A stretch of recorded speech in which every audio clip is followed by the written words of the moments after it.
was a major player in the Harlem drug trade.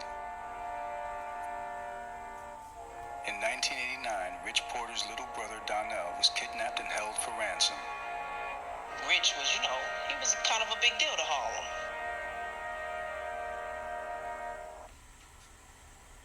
Harlem was known for getting money. We were known for wanting to dress nice, having cars.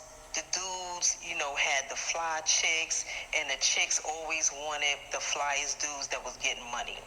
And in the late 80s, you had AZ, you had Rich Porter that was from 7th Avenue, 132nd Street. They was getting money. AZ was more on the low-key side. Rich Porter was that dude that had the cars, the clothes, the big jewelry, and all he did was wanted to floss. We didn't even use that term back then, but, he had swag and he was flossing.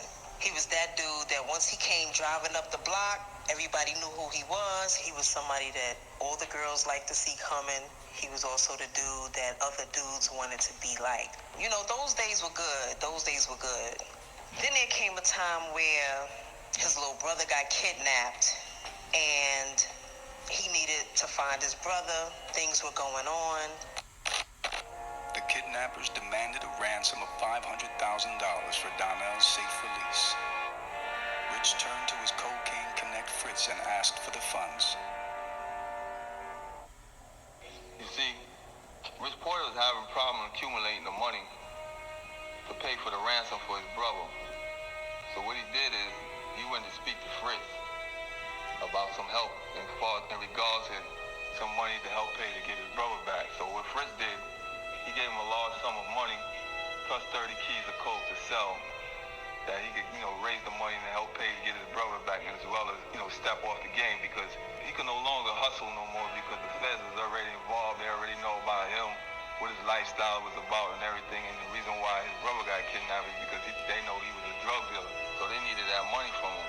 But unfortunately, he didn't have enough money to pay to get his brother back. His main man, AZ and Alpo, I guess, they wasn't willing to help all. They didn't have that kind of money to help him to get his brother back. Because the three of them was real tight. So he had to go outside of them to raise some money, and that's why he went to speak to Fritz.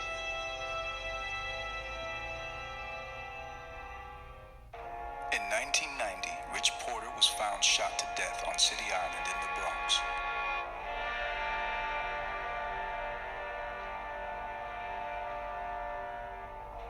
Two weeks later, Donnell Porter's body was discovered.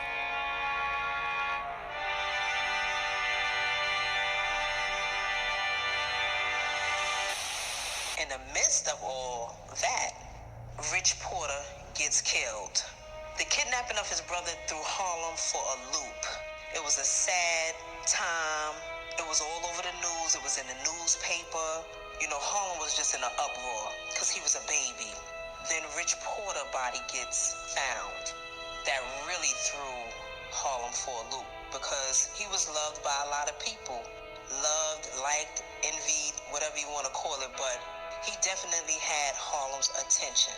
So, one day, I'm in the house, I get a phone call. So the caller says, yeah, bitch, we know Lou killed Rich. They gonna find your body in the river. So I'm like, what? The caller hangs up. Lou comes in.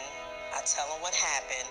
So I was like, yo, you need to go to 132nd Street up to 7th Avenue and see what's going on. Because if somebody calling the house, number one, they saying he did something that he didn't do.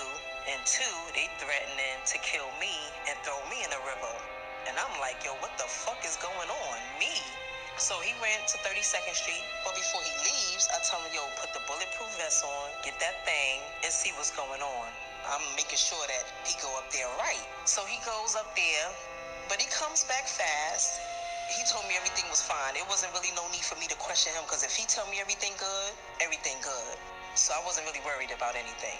And that was the situation that, your name ring bells and people just want to blame you for certain things and you don't have anything to do with it. It just seems like at the time when bodies was dropping here and there, that's all you heard was Lou Sims' name, blaming him for the things that were going on. But I knew Lou didn't do that. Chapter 7.